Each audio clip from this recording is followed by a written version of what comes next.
Chris O'Connor here.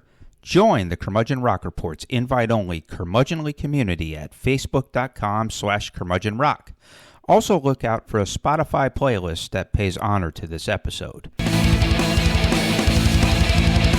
This is the Curmudgeon Rock Report, and this is your podcast made by rock geek iconoclastic outsiders for rock geek iconoclastic outsiders.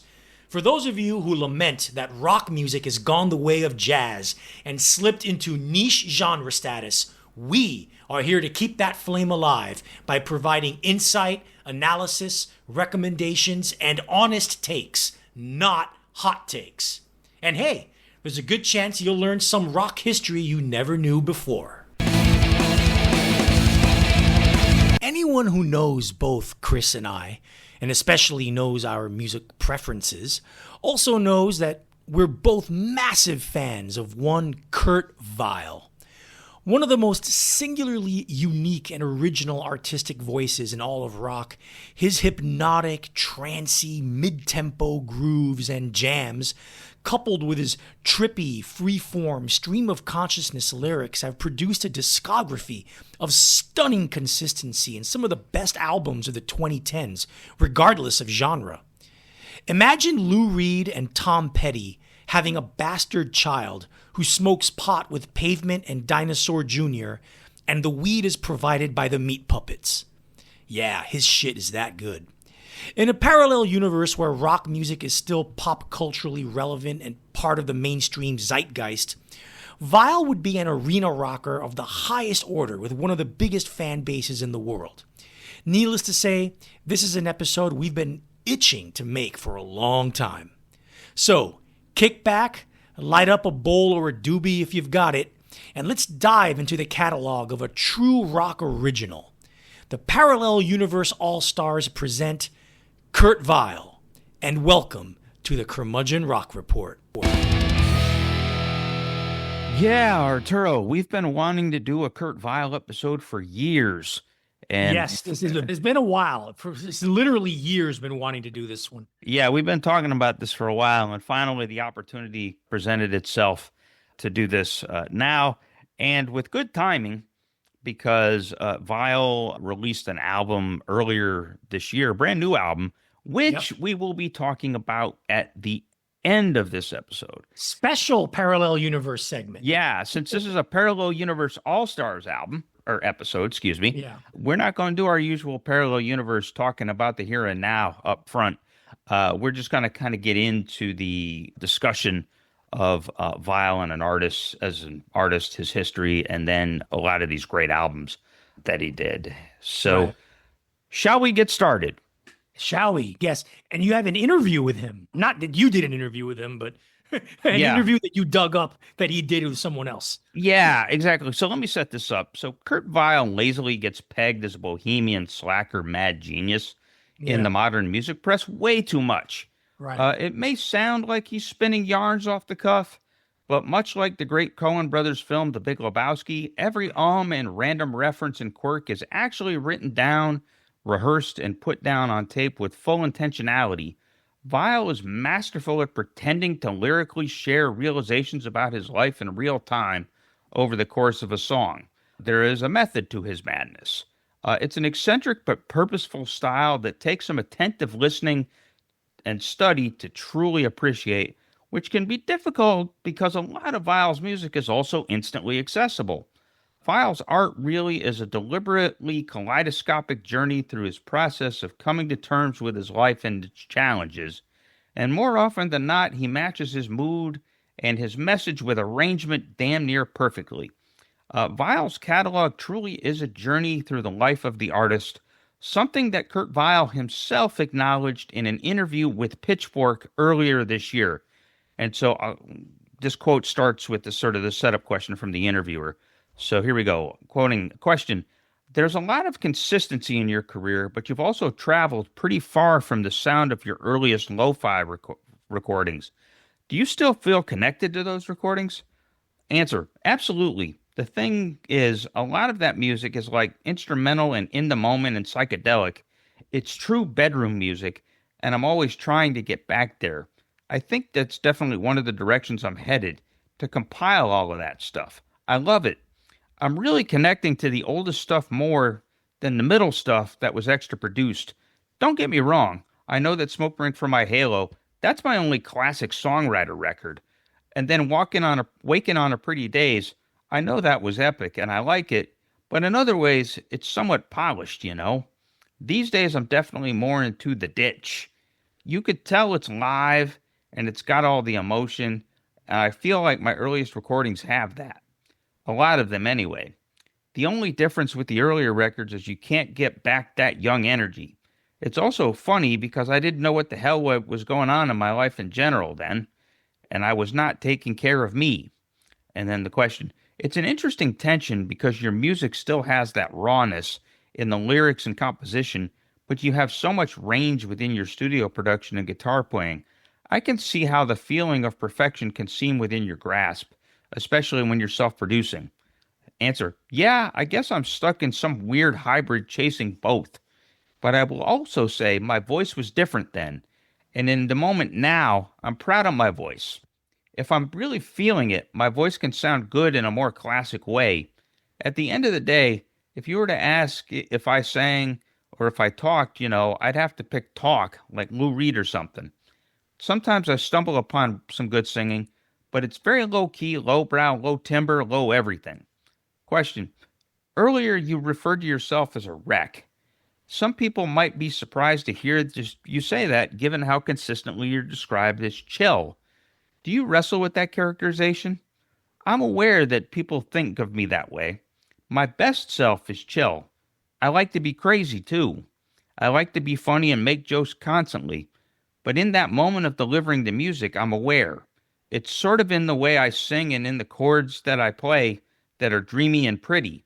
I gravitate toward that, and I know the power in that. In some ways, that is my meditation, when I tap into something on the guitar. But for instance, I guess what I'm talking about now is when there's so much demanded of me. I was just in this radio show playing songs like Chance to Bleed for the first time, and I couldn't even You've Got to Find It Again. Ultimately, that's where I'd love to always live, in that chilled out place. But the reality is, life isn't always chilled out now, is it? Now that's an engaging cat, right, Arturo? Yeah, he comes across a little too self-absorbed for my taste in some spots. I wish he can talk about other stuff other than himself. Yeah. Yeah, but because I've read other interviews with him, and he just talks about himself. He's himself. He's like, okay, Kurt, what do you think? What do you believe? Anything else aside from yourself that's influenced your music? Instead of your mind and your emotions and whatnot. Yeah, yeah. He's almost savantish in that way. It's like the dude lives in his head. And it's like his head is a funhouse mirror factory. Yeah, it is. It is. I mean, as he gets older, I like to see him more stretch out. Into lyrically. I mean, he's done a lot of stretching out musically, but lyrically, I like to see him stretch out into other stuff and writing about other things as well. He's come close a few times. He's come close to social commentary in some cases, and in some spots in his earlier records went straight for it. But in his recent records, he's kind of retreated more into himself lately. So it'd be nice his family. And his family, and it'd be nice to see him go external again, like he did in his early years. But yeah, anyway. I'm saying this is a guy that doesn't need all that many drugs to be freaky deaky in terms of the way he perceives himself in the world and how he perceives his music. It's fascinating, actually. Yeah. Yeah, well, anyway, let's begin this fascinating journey, or maybe not that fascinating, but interesting, and Vile's origin story. So let's start. He was born in 1980 and raised as the third oldest of 10 children in Lansdowne, PA, Pennsylvania, a suburb of Philadelphia. His first instrument was the banjo, which he picked up at age 14, but he soon gravitated to the guitar. As a teenager, he became heavily influenced by Beck and Pavement and started making his own rudimentary homemade recordings. Even at this young age, he knew he wanted to be a musician, and since he didn't go to college, this meant supporting himself doing manual labor jobs, namely unloading trucks as a forklift driver. In 2003, he befriended another aspiring musician named Adam Granduciel. They started writing songs and performing together around the Philadelphia area. And in 2005, they formed the War on Drugs. They steadily earned a positive reputation in their local music scene, and in 2008, they released their debut album titled Wagon Wheel Blues. Around this time, the underground indie credibility Vile had with the War on Drugs encouraged an Indiana-based independent label called Gulcher Records to release a solo album called Constant Hitmaker in 2008, which was essentially a compilation of homemade demos Vile had made from 2003 to 08. Shortly after touring with the War on Drugs, Vile left the band to focus on his solo career. In 2009, another independent label, this time Brooklyn, New York's Mexican Summer label, released another compilation of Vile's old home recordings called God Is Saying This to You. It was early this year that his backing band, the Violators, had finally gelled into a stable unit, and this was when he and the band went into a studio to record Vile's first official studio album. Upon completing the record, he shopped it around various indie labels, eventually landing on Matador Records, home of his heroes, Pavement. The album, titled Childish Prodigy, came out in October 2009 and raised his profile in the underground/indie rock scene. But before we go into that record and the rest of his discography, what are your thoughts, Chris, on Mr. Vile's beginnings? Yeah, he was working really, really hard, and he was experimenting with a lot of things. Those first two records, which again essentially are compilations of at-home demos, there's some really, really pretty stuff there, and it's basically kind of like space folk or freak folk, or this kind of just really pretty. It's like pure bedroom music, as he said in that interview, where a lot of it is him with either an electric guitar or acoustic guitar with drum machine and maybe a Moog here and there, and so it's basically just him doing his own thing, and clear Beck influence in those. I still think that Jim James of My Morning Jacket was probably an influence on him, and some of those things he was trying to do with his voice. At least early in My Morning Jacket. Yeah, the early stuff, like the At Dawn, Tennessee Fire era kind of stuff. Right. And so there's that. So, it's kind of interesting to see him almost, it's not necessarily throwing shit on the wall, but it's like throwing these sort of beautiful ideas out there and trying to figure out what his shtick was, but he wasn't quite there yet.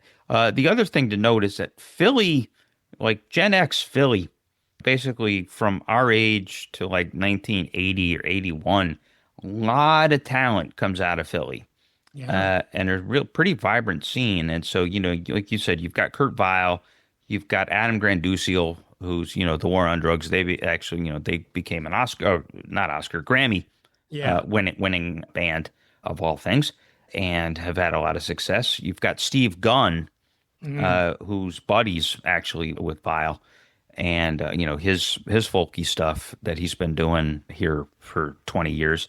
And then a couple other characters, Jeff Ziegler, who was kind of the initial producer of all these folks and kind of was like the go-to producer in Philly. And then another artist that I've actually discovered recently who's really good, the harp player Mary Lattimore, was from Philly, and she actually plays on a few songs on one of Vile's records. We'll be talking about Bottle It In.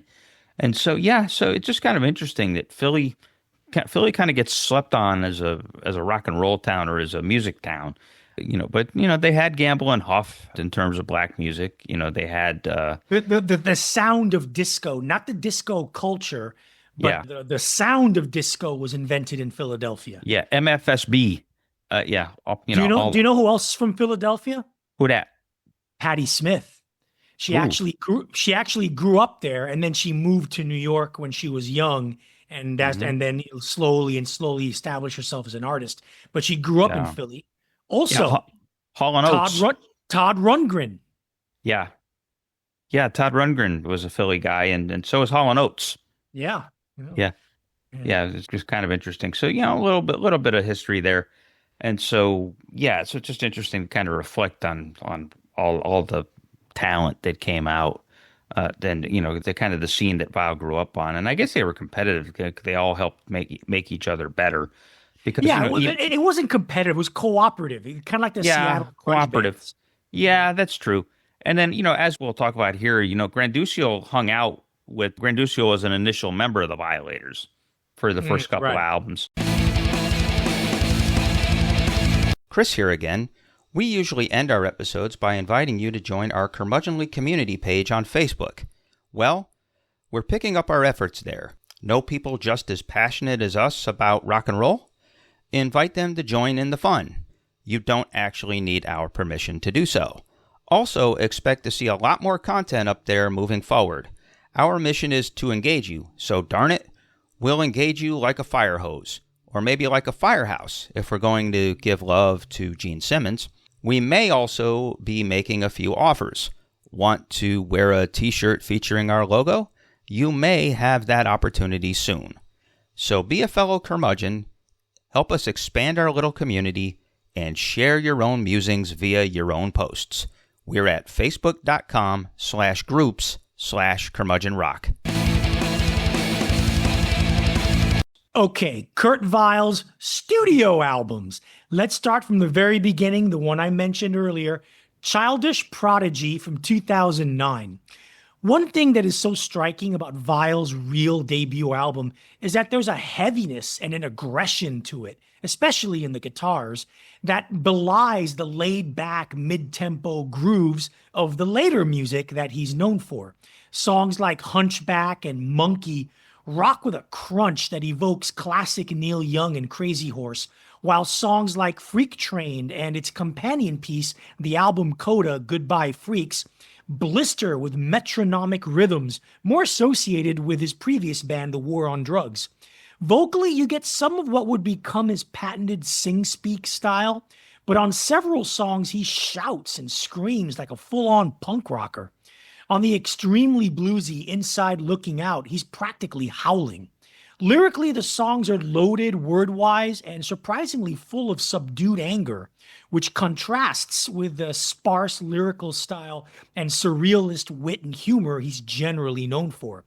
This is quite a good, very groove-based, stylistically eclectic record that nevertheless feels like an artist feeling himself out and searching for his own patented and unique style. Still a very good record. However, he wouldn't have to wait long for the next step to happen. Chris? Yeah, like you said, this is definitely an artist feeling himself out and trying some things out and kind of seeing what fits. And so, like you said, Hunchback, we just heavy as hell. And, it's kind of a combo of Tom Petty and like Bruce Springsteen from Adam Raised a Cain influence. But then after that, you get this it's a little bit loud, but not really. You get this more atmospheric number right after that called Dead Alive, which basically is just solo electric from Vile. And then, like I said, Monkey, by the way, is a cover of a tune from a band called Dim Stars. And Dim Stars was a New York City supergroup in the early 90s that featured Richard Hell as the frontman and Thurston Moore as a guitarist, Steve Shelley on drums. So interesting. And amazingly enough, this version rocks harder than that one. Although the guitar obviously is better on the original. But Monkey actually rocks balls compared to the original, which is really, really strange. And like Granducio's influence is obvious on here in terms of, because he co-produced this. Ziegler and him co-produced this, and it just has this bigness to it. Like Freak Train is extremely The War on Drugs. It might as well be an outtake from one of their records. Yeah, and it really surprised me that Granducio doesn't have a writing credit on that. Yeah. He does have one writing credit on the album. It's not that, though. Best song on the album probably is He's All Right, which was originally a hidden track back when that was still a thing, when CDs... This was on the edge of the CD era before they went obsolete. And this is where he kind of sounds like the Vile that we came to know and love in later years. It's, he has this sort of distinct kind of folksiness and introspection. And he kind of plays this wise old man which he kind of did a few times. He would kind of sink into that sort of young wise guy or young wise man. He Right. did that several times throughout his catalog in the 2010s. So really, really good. Like I said, it's a good start, and that's it. Some of the stuff is just great, but it's an uneven record. Sure, sure. But it is really good. I mean, I heard this album not too long ago because I mean, for me, Vile starts with Smoke Ring for My Halo. But going back to that, I was surprised by how good this was and how different it was from what Yeah. he eventually became known for. But Yeah. anyway, speaking about what he became known for, Smoke Ring for My Halo from 2011. This is the album where Kurt Vile becomes Kurt Vile. This is also the record that took his profile to another level, with the album becoming a consensus favorite among music critics and media and ending up in numerous best of lists for that year. It's easy to hear why. The influences are apparent. Lou Reed's riffs, Tom Petty's singing style, John Fahey's acoustic guitar textures, Dinosaur Jr.'s slacker vibe, but they aren't recycled, but rather assimilated into a wholly unique musical voice and presentation that was utterly singular at the time as it is now. Puppet to the Man chugs like vintage loaded era Velvet Underground with original vocal phrasing humorously detailing a nervous breakdown. Jesus Fever is an immaculate piece of folk rock done as modern pop. The gorgeous folk number Runner-Ups is a classic example of Vile using wit and humor to override the sadness of lost friendships. The aggressive rhythm of the folk rock jam Society Is My Friend underlines the nasty bite in Vile's otherwise sardonic lyrics about society's obsession with violence. Simply put, Smoke Ring for My Halo is 1990s slacker rock reborn as definitive indie rock for millennials without any of the underlying angst, replacing it with wistful yet offbeat humor and self-reflection. Vile has made many great records in his rich catalog, of which we'll get to very soon, but this to me is his greatest moment and most perfect record.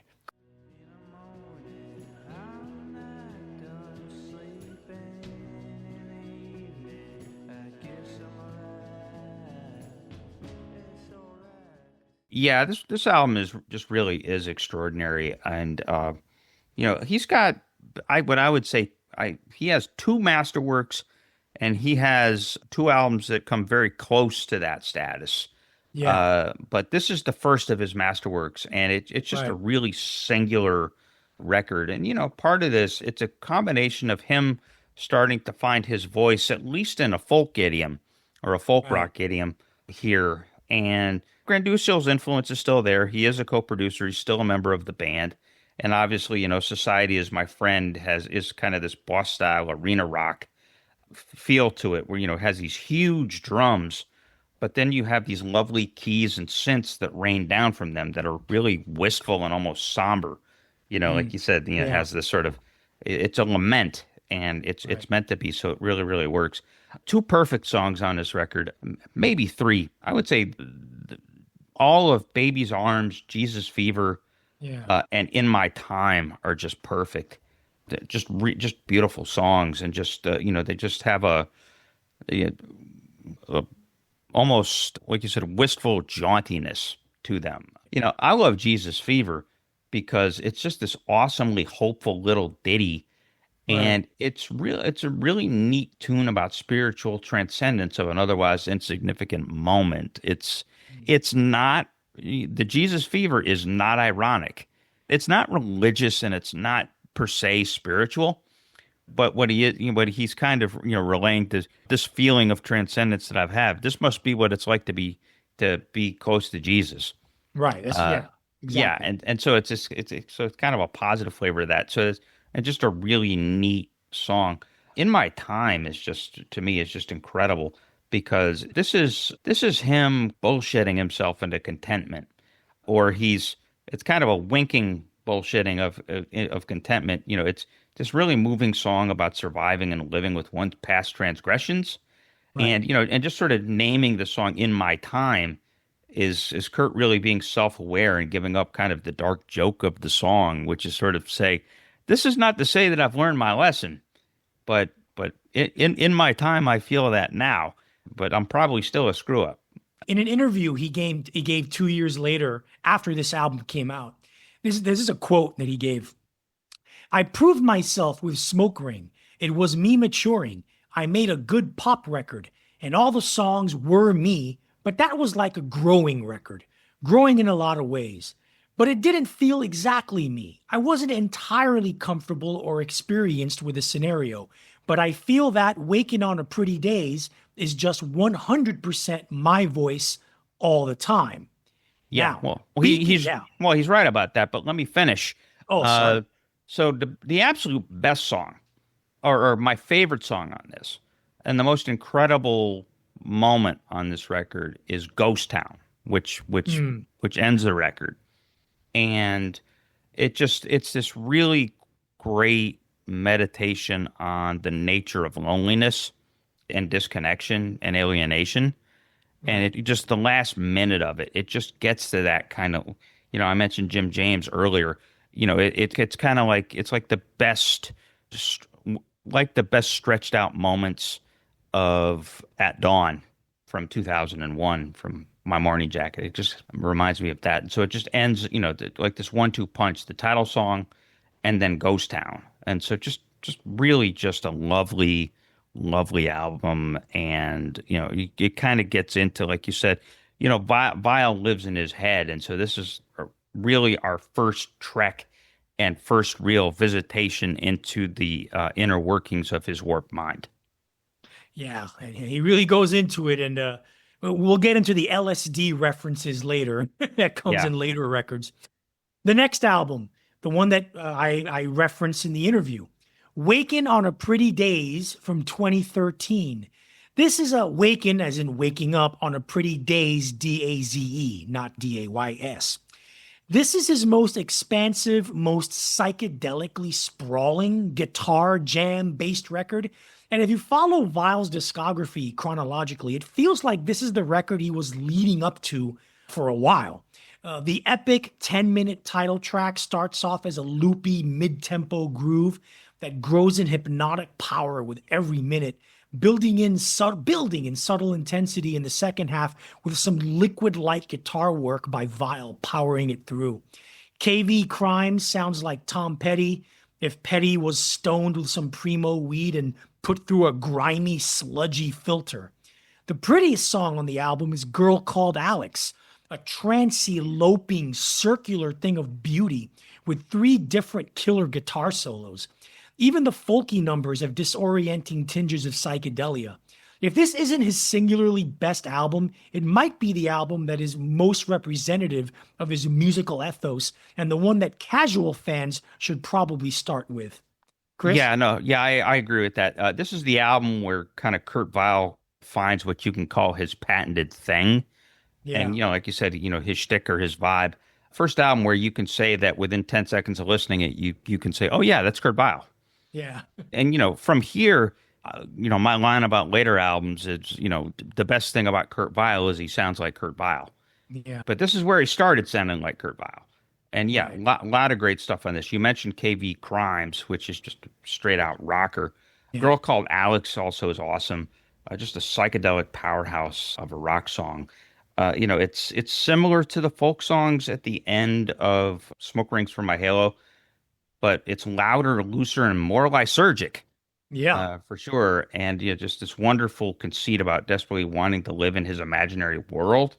Right. Intense but pretty profound. One thing to mention on this song and on 5 others, Stella Mosgala of Warpaint is the drummer.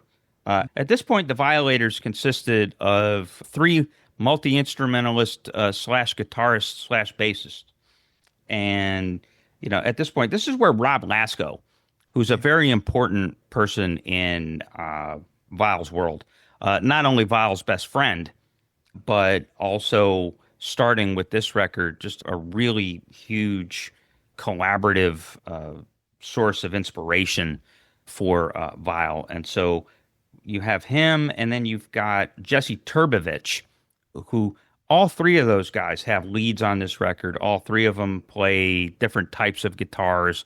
And so, so there's this sort of interchangeability. Lasco plays most of the bass, but so there's some interchange of where you get kind of like dueling lead lines in here. And that really adds a dimension and adds to that sort of psychedelic bent. And then, and then the strange thing about this album is, it's, like you said, it's mostly kind of this freak flag fly kind of, I guess you could call it a stoner rock record, and just really just kind of psychedelic, loud, just wacky with the guitars. But then it has this really beautiful folk song in the middle of it, like folk pop song, which is really a paean to his daughter called Too Hard. Probably about his most straightforwardly earnest song that he did up until his most recent album, which we'll talk about at the end of this episode.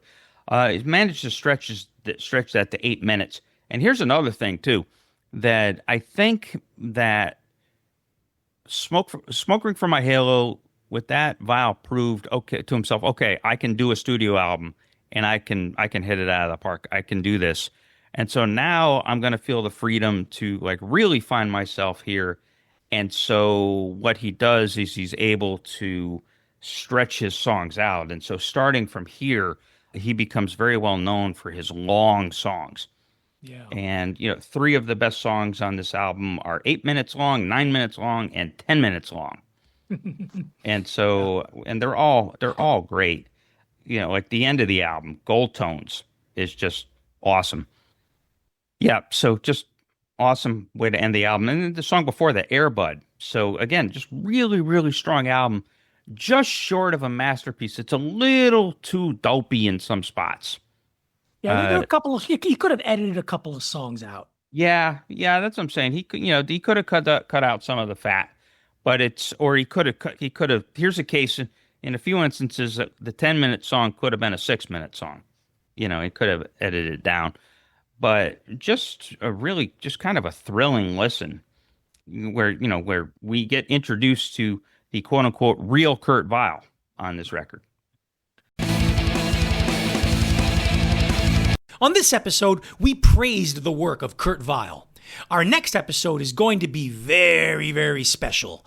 In our Saga of Grunge series, we're coming up on the year 1991, the year grunge exploded into mainstream consciousness. Yours truly, Curmudgeons, were right smack in the middle of our high school years, 15 years old, going on 16. Trust us, everything changed with Nirvana. Not just rock music, but a broader cultural shift seemed to take place. To truly appreciate how monumental this change was, we're going to take a close look at the 8 months of the year 1991, right before Nirvana's Nevermind came out in September, and see what radio and MTV were like before the landscape-altering alternative rock revolution came. Join us next time as the Curmudgeon Rock Report brings you the year in music in 1991. So our journey through Kurt Vile's catalog continues, and next is Believe I'm Going Down from 2015. If you make it this far in Kurt Vile's discography, you'll realize he has the heart of a folkie, and folk music is always part of his musical milieu. Therefore, it isn't surprising that he has a soft spot for West Coast, Laurel Canyon, early 1970s singer-songwriter, pop, and folk rock. The specters of Joni Mitchell and Jackson Browne loom large over this album, which is essentially Vile's trip into soft rock, only with his unmistakable and unique style imprinted on it, making it totally and utterly original. Dust Bunnies is really the only track that evokes his Lou Reed meets Tom Petty on Mondo Weed guitar rock, but it's one of the best grooves he's ever come up with. Life Like Mine is a wonderfully elliptical piece of piano pop with a quirky time signature and lyrics cheekily yet defiantly defending his carefree stoner lifestyle. It's an album of lovely piano arrangements, wonderful acoustic guitar playing and textures, and a real maturity and sophistication in his lyricism. One of his very best records. I rank it third for me. Girl, you've been running on all cylinders, pulling the yard and cut it hard, but no, they won't find us. Yeah, so the name of the song is Life Like This, by the way. Oh, sorry. My mistake. Life Like This. Yes, yes. Sorry. Yeah, it's always fun when I get to fact check you. Uh, hey, it's usually the other way around. So yeah, this was the first album that Vile made where he knew going in that there'd be a buzz and there'd be a college radio airplay. In other words, this was the first album that he came into knowing that people would hear it, which makes a difference. He's building a little bit of a cult following, the records before, but now he's being slotted in to get that push. And I think he knows this going in. And so that is why I think that the writing, the performing, and producing is done squarely with the radio in mind. Hence, we get a cleaner, self-consciously quirky set of songs. But he finds a way to in some ways, he plays it safe while still betting on himself and being original. So it's kind of a neat trick. But there is a lot of great stuff here. Like you said, Pretty Pimpin', which actually was a pretty big college radio success for him. And, judging by the Spotify numbers, that song has 125 million plays. Wow. And so I remember in New York, it was actually, and that was, I had just moved out of New York, but I was still down there a lot doing legal business. And both WFMU, which is the Fordham radio station, college radio station, and then my old PXK, which is an independent rock station in White Plains, which was just awesome. They played Pretty Pimpin' in heavy rotation. And so, this is... It's not one of my favorite songs on the album. He has way better tracks on this record than this. But it's really, really good. I like it. And, it clearly was designed as his radio hit. And so that's why I'm saying it's a little bit different than the rest of the record. But it's an interesting lyrical idea. It's basically about disassociation and not recognizing what you see in the mirror. Right. But wanting that guy to look good. It's an oddly poignant thing going on there. And then, with just surprising harmony treatment with the vocals and this cool acoustic guitar synth mix that's driving the song. So I actually kind of like that song. You mentioned Dust Bunnies, which is just great. I mean, it's so pettyish. You'd think Benmont Tench was playing the electric piano, Yeah.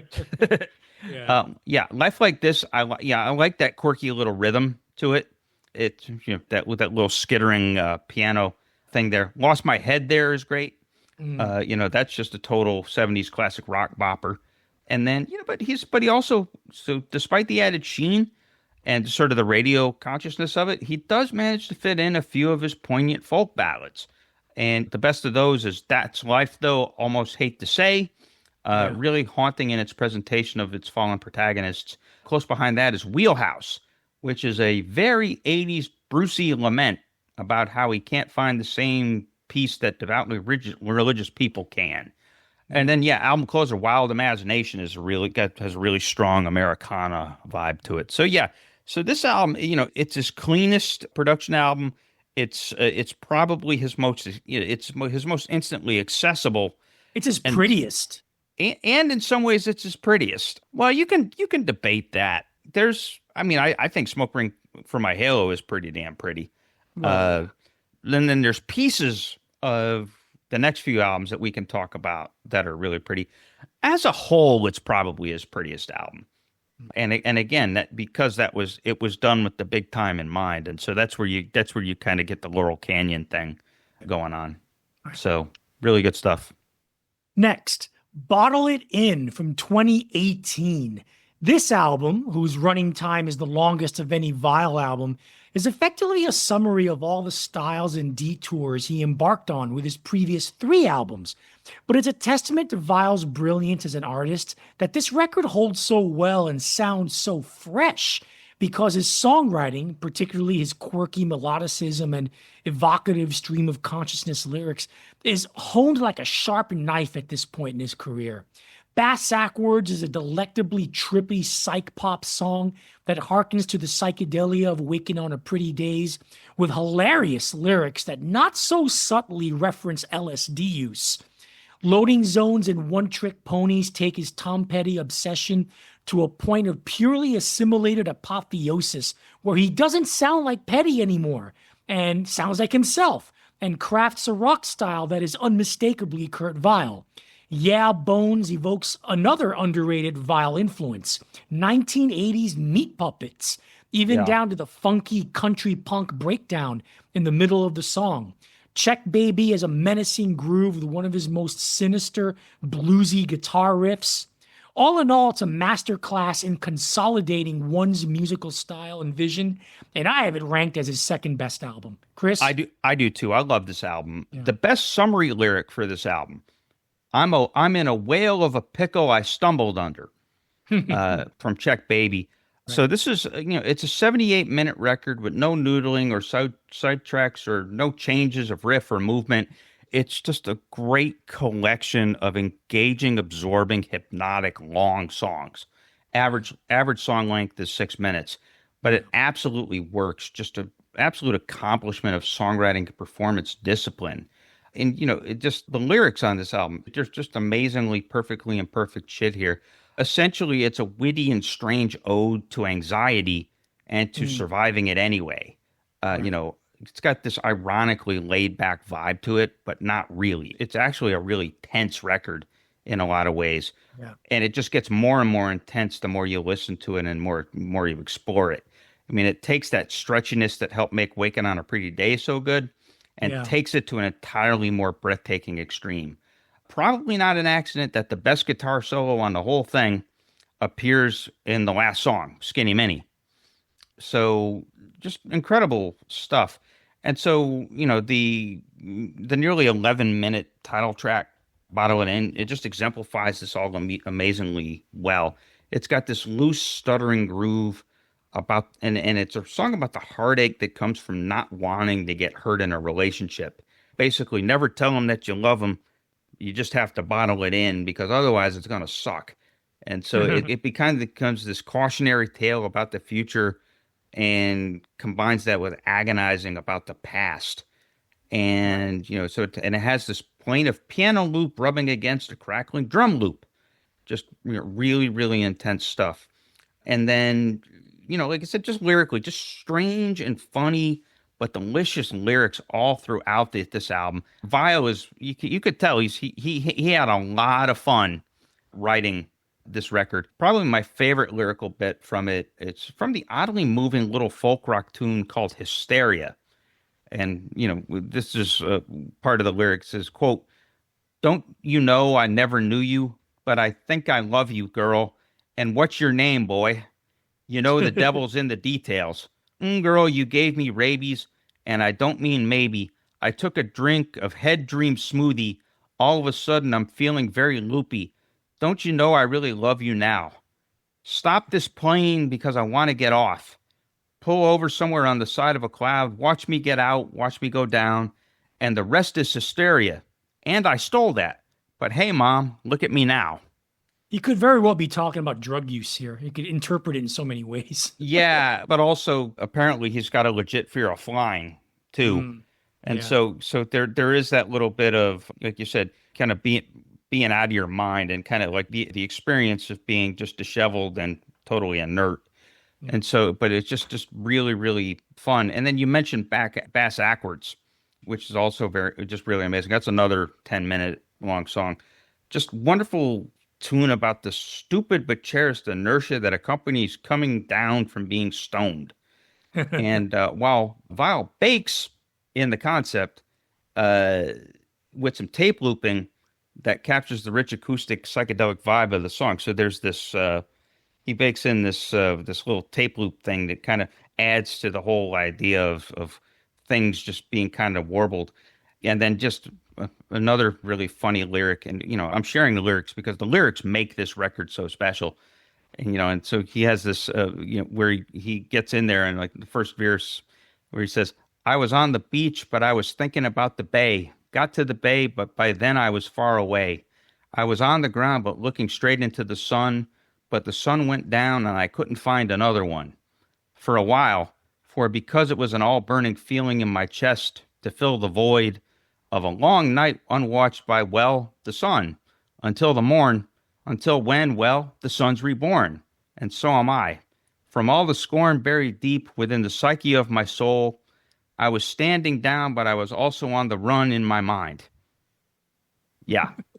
Yeah, it just has a flow to it that just makes it so fun. Yeah. And then in the middle of this, and so it's this album about anxiety and about dealing with different kinds of stress and all of this other stuff. In the middle of it, you get this 1-2 punch of One Trick Ponies and Rolling with the Flow. Yeah. And One Trick Ponies is an earnest ode to his friends and all the people in his support system that keep him from going off the rails. And like you said, it's petty-ish, but it's more sort of a Kurt Weill kind of vibe. And, this lead guitar line that's just heavenly in that. And then Rolling with the Flow is a cover by a guy named Jerry Hayes, which just has this sort of awesomely sunny and blissful and instantly lovable vibe to it. But it probably gets lost that in the context of the rest of the record, it is deeply ironic. Yeah. I mean, Weill has a song near the end of this album, imagining his fate coming in the form of a plane crash. That's the delectably moody, country-tinged Cold Was the Wind. And then you have Mutinies, which is another song about anxiety and coping with all the changes in a modern tech-driven world. Waltzy. But and it closes, like I said, Skinny Minnie. It has the best guitar riff, the guitar solo on it. But it's also a love song. It's like the weirdest love song imaginable, where he's basically like a carnival barker talking up his wife in just like weird and wild ways. And last quote, it's a big old bulbous world at a boiling point, but she's always right there. She gets in your hair like bubble gum, but you love it and you need some schooling. Babe, I would recommend, yeah. And then a high pitch, fuck. Yeah. So that's the end of my spiel at Bottle and In. Great record, special record. It is. I wore it out, back when I was actually driving and commuting to work. I listened to this album every day for about 8 months in 2018 and 2019. Wow. And just became kind of obsessed with its vibes and its hypnoticness. So yeah, definitely catch this album, please. Next one, Watch My Moves from 2022. This is Weill's first album for Verve Records, which is owned by the Universal Music Group, which means this is technically Weill's first record on a major label. This album finds Weill utilizing synthesizers and electronic rhythms, widening his palette and enhancing his laid-back stoner rock with a different kind of swirling psychedelia. You get that sense of Weill's new brand of stoner electro rock with the rippling rhythms of Flying, in parentheses, like a fast train, while Palace of OKV in reverse is lush with beautiful synth arrangements. The album's single, Like Exploding Stones, is probably the track that best epitomizes this roots rock, electronics hybrid sound, with a rambling mid-tempo, jamming, typically Weill-esque meditation piece on the conflicting, colorful thoughts in Weill's mind. Yet another song that potentially / probably likely references LSD use. Yeah. For my money, the best track is the subtly powerful and moving Jesus on a Wire, which harkens back to the strident folk rock of Smoke Ring for My Halo and finds Weill imagining Jesus depressed and despondent over how his followers have misinterpreted his message. Cool Water is wonderfully breezy and melodic country rock, while Chazzy Don't Mind is a beautiful, shuffling ballad that starts out marveling at the sound of a whistling teapot and then progresses to a meditation on finding beauty in the simplest and most mundane things around you. Yes, perhaps another song influenced by LSD. Overall, though, the album is arguably his most stylistically eclectic album since Childish Prodigy, and another splendid record in the man's catalog. Chris? Yeah, this album has some really strong stuff on it. The one problem with it is about two-thirds of the way in, it kind of runs out of gas for a while. But it makes a comeback at the very end. So that's the one thing. So again, this album it falls just short of the brilliance overall and the consistency of the 4 albums before it. That said, the good stuff is amazing. Like you said, there's that stretchy, synthy, weird stuff all in a row near the beginning of the record with Palace of OKV in reverse, Like Exploding Stones, and Mount Airy Hill, way gone. And then a little bit later, Faux Show. which is, again, you get this like killer lead guitar stuff that's juxtaposed against this like these synths, and it just gives you it's like its own brand of unique psychedelia, but it's consistent with what has become the Kurt Weill vibe, and so it's uniquely his. But the other thing, and I'm surprised you didn't mention on this is the first album on which the influence of Neil Young on Weill is really pretty readily apparent in several spots. Note that Like Exploding Stones actually kind of sort of evokes Neil's song No More from Freedom. It has a little bit of that kind of vibe to it. Mount Airy Hill is very Neil. The album closer Stuffed Leopard, which is gorgeous, is also very Neil. And then Cool Water, which you mentioned, is very Neil folky. Jesus on a Wire is just this really perfect little power pop song with, like you said, the powerful lyric. Interesting thing about Jesus on a Wire is that while the rest of the album is essentially self-produced or is co-produced with Rob Schnaff, that song comes out of a session during COVID with Kate Laban, with Stella Moscawa back on drums. And so and Kate Laban on backing vocals on that. And so the harmonies, Kate Laban is a solo artist. No, thank you. As a producer, she's is an ace. She's a very good producer of other people's work. And, she's kind of A-list for the indie rock set, she's not going to be producing Taylor Swift anytime soon, but, she's got Wilco and St. Vincent, I believe, on her resume at this point. So she's worked with some pretty heavy indie hitters at this point, and Kurt Weill now is part of that. Two other things to mention, really. This album, near the end, and like I said, there's a streak. It's a 15-song album. First 10 songs are all great, and then it just kind of dips for a while. And part of that dip is a extremely reverent cover of a Bruce Springsteen rarity called "Wages of Sin." Yeah, it's the weakest track on the album. And the thing about it is, it's not really Weill's fault because it's a dull song to begin with. Yeah. And it comes out of the early part of the Born in the USA sessions, which started in 1982, and it's on. Springsteen had an album like 20 years ago that he put out called Tracks, which was basically a B-sides and outtakes collection, Cutting Room Floor collection. It should have stayed on Cutting Room Floor. So it's just kind of interesting that that one of Weill's heroes is Bruce, and he chooses this rarity as the one to cover, and so but yeah, and then the last thing to mention, Rob Lasko, who I mentioned earlier, was like Weill's primary creative muse in the making and the arranging of these albums. Lasko, this was his last record before he passed away from complications of cancer in 2023. And so, it's just a big event for Weill. And actually, it's one of the things that kind of inform where he's at on the record we are going to talk about next. And now, to make it official, here comes the parallel universe music. Yes. We are now in the parallel universe, and we are talking up Kurt Weill's latest record, which is called Philadelphia's Been Good to Me. Arturo, talk about this album. Yeah. I'm usually not much into domestic bliss records.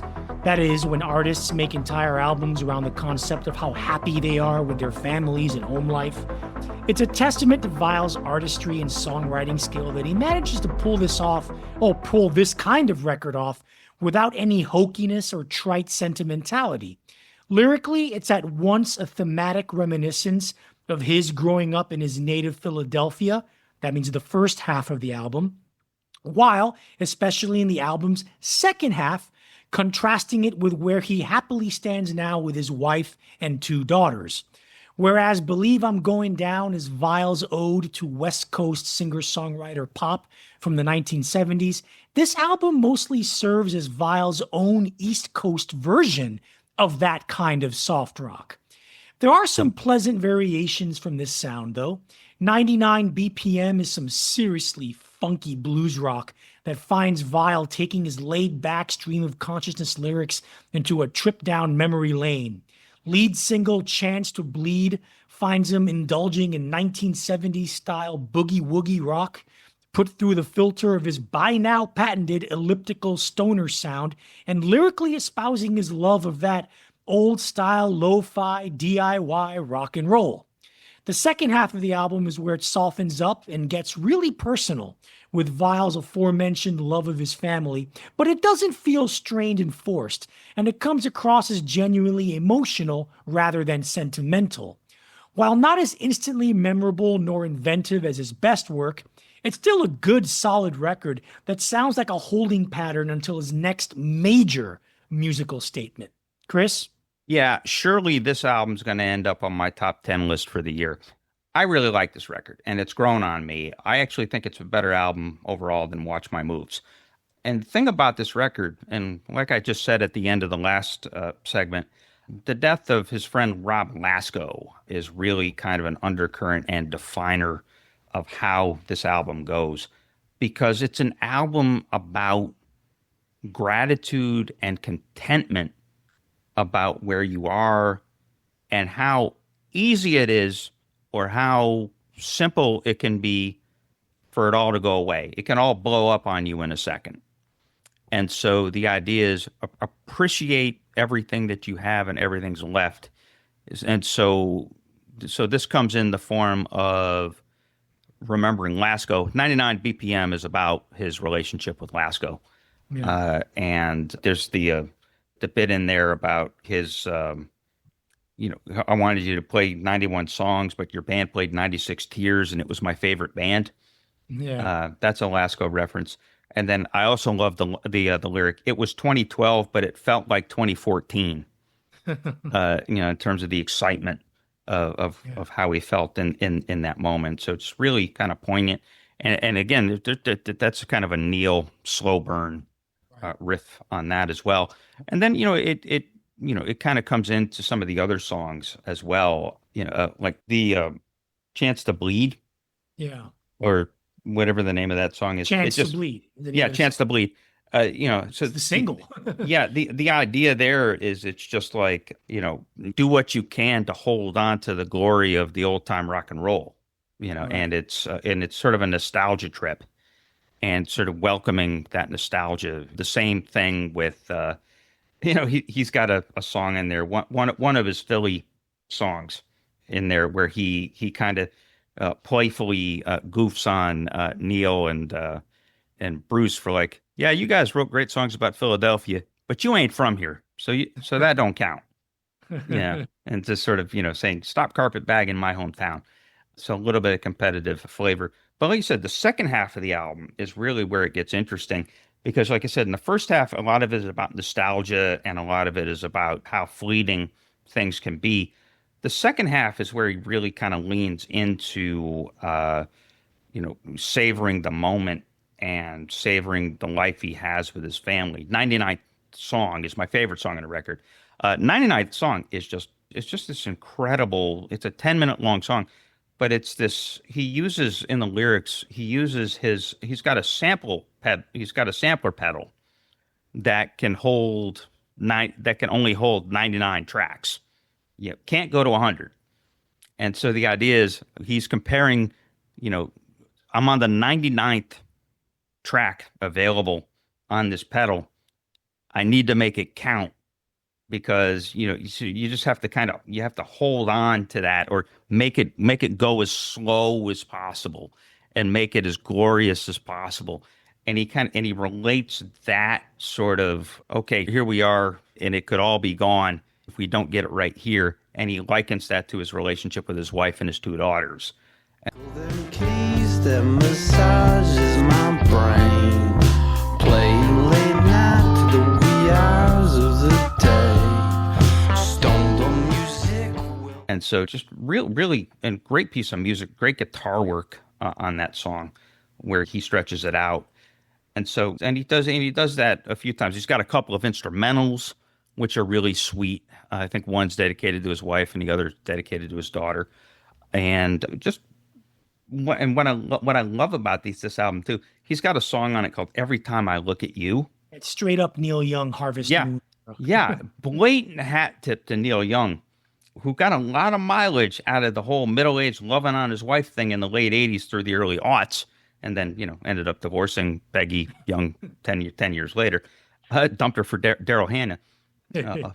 But he actually sort of quotes Harvest Moon in the outro. And so this is Vile doing a Neil song, not ripping it off. It's a really, really good song. Yeah. And it's curdy enough or curdish enough to be forgivable. I love that. And then, of course, the title track, which is, Philadelphia's Been Good to Me. He purposely pours on the synths on that as a way of homaging My Hometown by Springsteen. Right. Yeah, he's clearly going for E Street Band vibes there. But I like that song, too, because, it's a clever little lyrical conceit, where, it's the line about the Schuylkill River being hard to pronounce and being kind of smelly and being kind of ugly, but so what? It's part of my hometown and I love it anyway. Yeah. So just really neat stuff going on here. So it's an album that's going to keep growing on me. And like you said, this kind of, there is such a thing. We're at that age now, or middle-aged white guy contentment is a real thing. Yeah, I'm not, I'm middle-aged, but I don't know if I'm totally content though. I didn't say I was, but he's not either. He's saying that I understand the importance of what I have, and I know how easily I could fuck it up, or like something happens tomorrow and they're gone, and so there's almost an anxiety about it, and so that's why you said it's not sentimental, it's not trite, it's quasi desperate in a way, and so that's what makes it a really intriguing record for me. Yeah.